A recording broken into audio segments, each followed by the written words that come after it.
com Lei. Oferecimento. Polpa de frutas Rio Grande. Saúde e sabor todos os dias.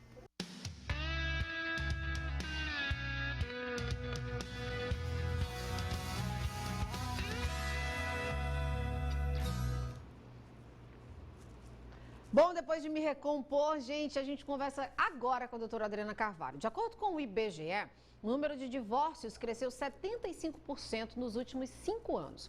Paralelo a esses transtornos estão muitas vezes os filhos, que podem estar expostos à alienação parental. A gente já tratou sobre esse assunto aqui, mas pedido de telespectador, a gente volta trazendo também o mesmo assunto, também com outros adendos, né?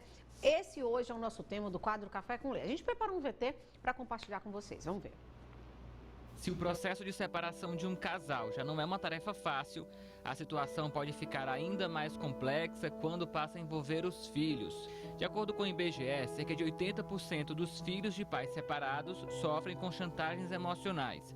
Esses últimos dados divulgados são de 2019, mas refletem uma prática registrada ainda hoje nos tribunais. A chantagem emocional acontece quando a mãe ou o pai reforça discursos e ideias em uma criança para que ela rompa laços afetivos com o outro genitor, criando sentimento de rejeição e temor. Paralelo à chantagem emocional, as crianças podem ainda estar expostas ao abandono material, que é a recusa de pagar itens necessários para a sobrevivência da criança.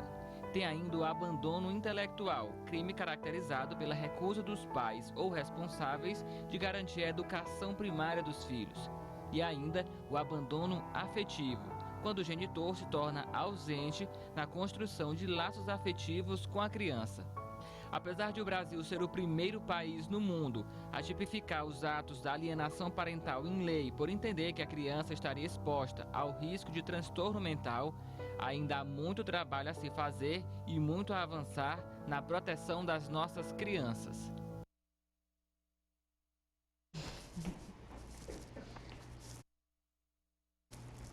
Vocês me pegaram no flyer de novo, né? Adivinha onde era que eu estava? Bom, vamos falar agora com a doutora Adriana Carvalho. Deixa eu sentar aqui na minha mesa. Conversar com a doutora Adriana Menino. Bom dia, doutora! Bom dia, Estefânia. Menino, hoje a nossa cozinha tem um sushizinho, doutora. Você gosta? Esse hambúrguer de... Hambúrguer de sushi.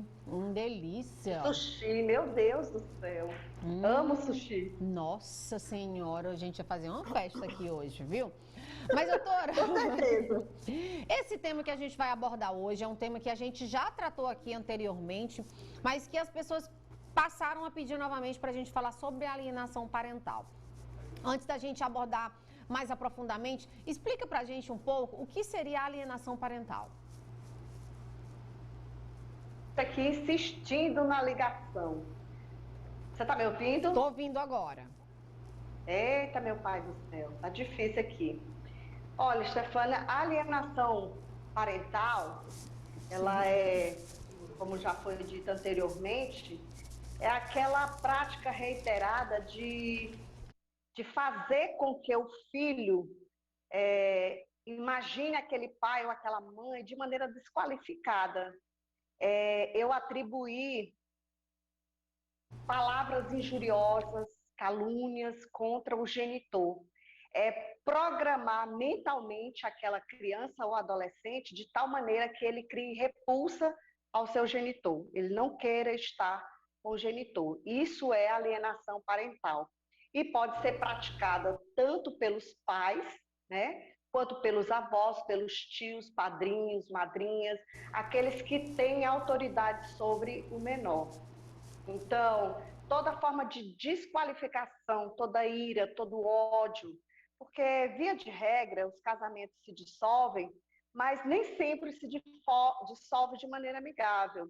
Nem sempre se dissolve os pais, mesmo separados, tendo uma relação harmônica, com cuidado com os filhos. E quando isso não é dessa forma, quando desencadeia para atritos, xingamentos, via de regra, a criança torna-se...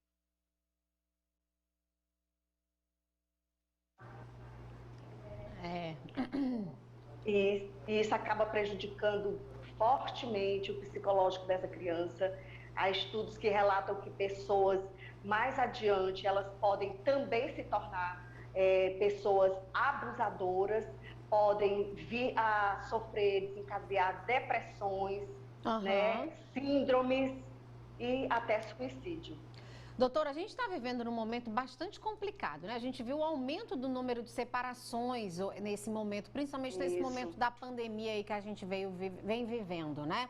Muitos casais se separando e com isso também causando alguns prejuízos nas crianças, né? Que são sobre esses outros prejuízos também que a gente vem tratar aqui hoje com a senhora, não é isso? Exatamente. Eu até tomei conhecimento na semana passada, Stefânia, de um pai, né, que está desempregado, certamente está com os ânimos alterados, está vivendo uma situação complexa, mas ele tem um filho de 14 anos que ele não matriculou. Não matriculou, simplesmente ele não matriculou, disse que não vai matricular, não tem dinheiro para gastar com escola. E aí cabe o que o Júnior colocou na abertura do programa, é o abandono material. Esse pai, ele pode ser responsabilizado criminalmente pelo fato de ter deixado uma criança, uma adolescente, melhor dizendo, que ele tem 14 anos, em idade escolar, fora da escola. Então, isso é um crime passível, sim, dele responder de forma bem severa, porque ele não pode deixar uma criança nessa idade fora da sala de aula. É um dever legal, é um dever constitucional que está previsto tanto lá na Constituição quanto no Estatuto da Criança e do Adolescente. É a obrigação dos pais, a obrigação dos responsáveis matricular essas crianças. Então, isso se caracteriza como abandono material. Dentre outras formas de abandono que existe, né? Pois é, isso que eu ia perguntar agora para a senhora. Tem um abandono material, abandono afetivo, o que mais que pode se caracterizar, doutora? Olha, o abandono afetivo, o que é afetivo? Né? O abandono afetivo, Stefânia, é aqueles casos que a gente conhece de alguns filhos que não foram programados pelos seus respectivos genitores e quando a mãe tem este filho e coloca o pai na justiça para provar a paternidade, e eu vi muitos pais dizendo assim, eu posso até pagar a pensão, mas não sou obrigada a amar, né? É muito comum. Não deveria ser, mas é muito comum isso acontecer. Doutora, eu vou até interromper, me desculpe, porque a gente recebeu uma mensagem bem relacionada ao que você está falando agora. Doutora, o pai dos meninos só quer dar o dinheiro e não quer ter mais nenhuma obrigação. O que eu posso fazer? Isso se encaixaria nisso que você está falando? Sim, o abandono afetivo, com certeza. O abandono afetivo, ele também, Stefânia, assim como o abandono material, ele talvez desenvolva até mais prejuízos emocionais na vida da criança e do adolescente, porque ele vê como um estorvo para a família, principalmente para esse pai, que apenas deposita mensalmente um valor, mas não se sente responsabilizado com relação à parte médica do filho, a saber como está na escola, a saber o seu desenvolvimento intelectual, pessoal, seu crescimento, suas atividades, seus gostos, seu lazer. Ou seja, o pai simplesmente acha que tem uma obrigação de, no final do mês, colocar determinado valor e ali ele não tem mais nenhuma obrigação. Sendo que a gente sabe muito bem que educação é uma coisa muito mais ampla. Educação é uma coisa que envolve várias nuances para que a gente possa estar dizendo que efetivamente está educando uma criança. E não é apenas alimentá-la, né? Entendi, doutora. Doutora, então a alienação parental, ela fere sim o direito das crianças, né? Muito. E a gente até falou mesmo, como você bem disse, Stefania, eu acho que foi no início do ano a gente falou sobre esse assunto. É muito grave o problema da alienação parental e mais grave ainda, na minha opinião, eu quero que fique bem registrado, é que existe agora um projeto de lei que eu acredito que não foi aprovado ainda, para tentar retirar a lei da alienação parental da vigência, tirar ela do corpo jurídico, digamos assim, das normas jurídicas do Brasil, porque dizem que ela, em muitos casos, ela, através de uma denunciação caluniosa, o abusador de um menor pode ficar na guarda exclusiva desse menor e perpetrar abusos por cima de abusos com aquela criança. A gente sabe que quando a lei foi criada, a lei da alienação parental foi criada, ela tinha um objetivo de, pelo contrário, ela fazia com que a família tivesse mais próxima daquela criança, que aquela família evitasse meios de prejudicar a imagem de um genitor em relação ao outro. Entendi, mas na realidade, as coisas são muito subjetivas nessa área e desencadearam para esse outro aspecto, que é o aspecto de dizer que muitos pais, sendo abusadores dos filhos, eles conseguem relatar algo calunioso contra o outro cônjuge e ficar de posse daquela criança para que o outro não tenha acesso. Isso é então, triste, né? É um problema sério que o Brasil está enfrentando agora. A gente tem mais perguntas de telespectador. Doutora, bom dia. Eu gostaria de saber da doutora o seguinte, é que o meu esposo, há mais de 2 anos separados do antigo relacionamento e agora está com o seu divórcio, já está em andamento na Defensoria Pública. Queria saber da senhora se... Não entendi. Se pode solicitar carta de averbação. Não entendi. Se a senhora se pode solicitar de imediato a carta de averbação. Eu acho que eu entendi a pergunta dela.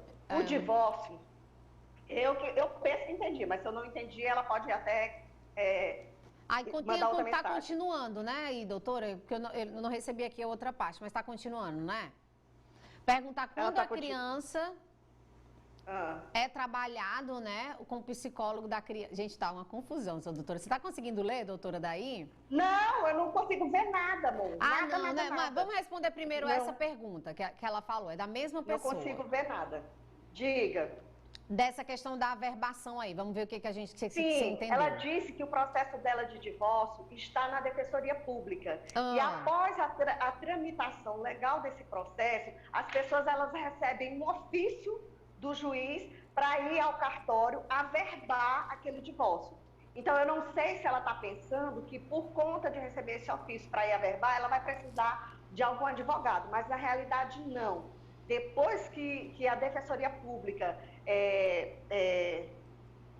dá o encaminhamento e o juiz libera o ofício para os cartórios, né, por meio da sentença lá, libera o ofício ao cartório para averbar na certidão de casamento o divórcio, não há necessidade de advogado, não há mais necessidade de defensor público. A própria parte pode ir lá fazer. Entendi. Aí a mesma pessoa, aí ela está perguntando, quando a criança está com um trabalho psicológico da criança, né, por parte da outra... Eita, beleza. Por parte da outra parte. As crianças não aceitam o pai com outro relacionamento. Como fazer para ajudá-las? Bom, na verdade, resumindo aqui, acho que ela está com um problema no relacionamento com os filhos do esposo, namorado, né? Nessa questão, acho que a mãe está... Vamos entrar aqui no nosso tema de hoje, entrando com alienação parental, para não aceitar o novo relacionamento, né? Ela está perguntando como pode fazer para ajudar. Isso é muito comum, Stefânia. Principalmente quando um dos cônjuges, eles não queriam o rompimento da relação. Então, em vez deles romper o relacionamento, acabou, eles procurarem dar uma repaginada na vida, começar a vida novamente, a pessoa muitas vezes fica presa ao passado. E a única coisa que ele tem para atingir, para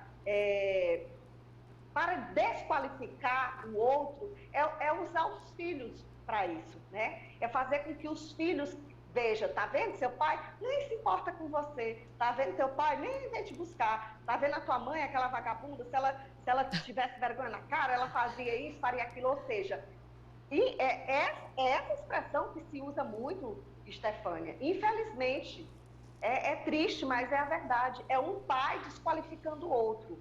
Um praticando atos que vai fazer com que essa criança acabe gerando uma verdadeira aversão pelo seu genitor. Não queira estar com esse genitor. Uma pergunta. Então, o que ela poderia fazer? Primeiro, ela poderia, se a situação, cuidar psicologicamente dessas crianças, né? Fazer esse tratamento, como ela disse, parece que já iniciou, ou ela pode sim ir até a justiça, reclamar dessa situação, né? Apresentar essa situação para a justiça, para que essa pessoa possa vir a responder pelo crime de alienação parental. Doutora, uma dúvida. Caso esteja acontecendo isso entre os cônjuges, né? Uma das partes, tanto o pai ou a mãe, pode encaminhar ou levar o filho a um acompanhamento psicológico sem a autorização do outro? Eita, boa pergunta, Estefânia. Bom, cada pai ele tem um chamado poder familiar. Cada pai desenvolve o poder familiar. A não ser que este poder tenha sido retirado por medida judicial, esse pai, achando ou avaliando que o seu filho está precisando de tratamento psicológico, sim, ele pode levar, com certeza. Entendi, olha só, gente, tá aí, isso eu só acredito que eu tenho, digamos um exemplo, né? Eu tenho uma filha, ela está sofrendo alienação parental e eu, na qualidade de sua mãe, posso, por entender que ela está sofrendo algum tipo de perturbação psicológica no que diz respeito à alienação parental, posso encaminhar assim a minha filha, se eu tenho poder familiar sobre ela, né? Agora, se foi cassado esse poder familiar, aí, com certeza, a responsabilidade passa a ser do outro. Olha só, então, tá aí, gente. Mais perguntas, doutora. Estefânia, eu gostaria de saber que o pai da minha filha, ele só dá o dinheiro, ele aprenda a amar ela, sem o dinheiro. Bom, o pai da minha filha... sério. Olha, existem muitas demandas judiciais, Brasil afora, de filhos que cresceram, sentiram abandono afetivo e cobram danos morais. Isso é comum. E pode isso, doutora? Cobrar danos morais? Pode sim. Agora vai depender muito, Stefânia, do julgador, entendeu? Vai depender muito do julgador. Há casos de filhos que ganham na justiça uma indenização porque os pais lhes abandonaram afetivamente. Eu já vi julgados dessa forma, se eu não me engano, em Goiás, quando eu estava estudando para falar sobre esse assunto uma vez passada aí, e eu achei muito interessante isso. O rapaz já era adulto, mas ele se sentia abalado emocionalmente toda vez que pensava que o pai nunca tinha lhe dado afeto, né? O pai nunca tinha cumprido todas as ações, pagou a pensão, pagou as escolas e tudo mais, mas não convidava ele para tomar um picolé, para tomar um sorvete com ele, para ir ao parquinho, não, sempre era a mãe que cuidava e o pai simplesmente cumpria essa obrigação, porque foi obrigado mesmo pela justiça, quando foi reconhecido a paternidade. Então, é comum, Brasil afora, isso acontecer. Eu não estou dizendo que todos aqueles que se sintam abandonados, né, afetivamente vão ganhar. Gente, não é o que eu estou dizendo, até porque vai depender do entendimento do julgador do caso, porque muitos deles podem dizer que não há aferição material desse tipo de sentimento, entendeu? Entendi. Muitos entendem assim, que não tem como quantificar o valor desse dano. Entendi. Nossa, doutora, são muitas coisas que podem estar por trás dessa questão de alienação parental, né? E aí agora, a maioria das perguntas que a gente recebeu aqui foi mais relacionada à falta de afeto, né? O cuidado dos pais. Não só pai, gente, relacionado ao homem, ao sexo masculino, mas também ao sexo feminino. O abandono da mulher também tanto quanto o abandono do homem, né, doutora? Isso é uma coisa muito presente. Sendo que é mais frequente o abandono paterno, né? Mas isso não quer dizer que existe um abandono materno. Existe sim. E a gente pode perceber, Stefânia, que na dinâmica em que a sociedade está caminhando, onde as relações são cada vez mais voláteis, cada vez mais troca de parceiros, cada vez mais você vai colocando pessoas na sua vida, e isso, de certa forma, ela precisa ser trabalhada na vida dos nossos filhos. Isso precisa ficar bem digerido na cabecinha dele, apesar de que uma criança tem dificuldades de compreender esses rompimentos, elas têm dificuldade de compreender, mas é necessário que os pais, já que eles vão se separar, tem pais que trocam de relacionamento assim numa velocidade muito grande, e isso é prejudicial, isso tira de certa forma a segurança que a criança tem da família, isso prejudica de forma, eu diria até, gera abalos no psicológico dessa criança. Doutora, a última pergunta aqui, rapidinho, para a gente encerrar. Diga, até meu que amor. idade Diga. pode ser considerado alienação parental? Que idade? Da criança, assim, do adolescente. Pode ser considerado, tipo, um adolescente de 15 anos, 17, ainda pode estar dentro dessa questão de alienação parental? Sim, pode. Sim, com certeza. A criança e o adolescente podem ser, sim, vítimas e a adolescência aqui no nosso país vai até 17 anos, né? Pode ser vítima de alienação parental, com certeza. Tá aí, gente. Olha, espero que a gente possa ter ajudado vocês aí de casa. Vocês podem continuar sugerindo os temas para a gente estar abordando aqui, inclusive temas que a gente já abordou, né, doutora? E a gente vai estar aqui com todo prazer esclarecendo e ajudando vocês, tá? O Instagram da doutora Adriana tá aí na telinha. Vocês podem entrar em contato com a doutora ou entrar em contato com o advogado da sua confiança, não é isso, doutora? Exatamente, Stefânia. Doutora, e quem não pode procurar a Defensoria Pública. Quem não pode procurar a Defensoria Pública. Doutora, uma excelente quinta-feira para você. Adoro estar contigo aqui. Para você também, Stefânia. Também estou com saudade de dar um beijo nesse sorriso lindo. Te amo. Desculpa. Pode. Dá um beijo nessa bochecha linda que você tem. Te amo. Até a próxima também, quinta. Até. Tchau. Tchau, gente. Esse foi o nosso quadro Café com Lei. Café com Lei. Oferecimento.